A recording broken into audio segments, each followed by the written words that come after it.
Welcome to... Hi! Nag-live po kami. Pupunta po kami sa Patay. Tagal po ng mga kasama namin. So, mauna na po kami. Ganda pa ng e-bike niya, oh. Mas maganda yung pasahero sa likod. Ayan. Nagla-live po kami. Ayan. Ganun po siya. Kagaling Welcome po sa Pag-asa Street. Pag-asa Street. Ang lugar na maraming pag-asa. Pag-asa ng buhay. Pag-asa ng Ay! pag-aasawa.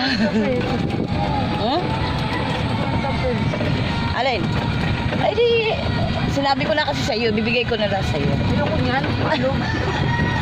Guys, binibigyan niya ako ng barya 50. Puro alog-alog. Ganda yan eh. Panghagis sa December. Malapit na December. Located at Pag-asa. Maganda naman ang daan. Look at that. Oh. Maalog. Nakakatakot mag-drive yung kambal ko. Hindi po kami kambal, pero kambalan talaga namin. Kambal kami ng katawan. Gusto mo ba ng road trip? Na number 3 ko to. I-try nga. Luwag. I'm so excited. Doon sa walang doon sa walang kalsa. And so, walang ka. Oh, there's another e-bike. Hello. Hi. Hi ka raw. Baka po may bumalagbag sa gate po ni Cap. Maganda po kami. Ayun po kaya kami kami. Ang ganda po ng aming paligid. The count of 3 in 1!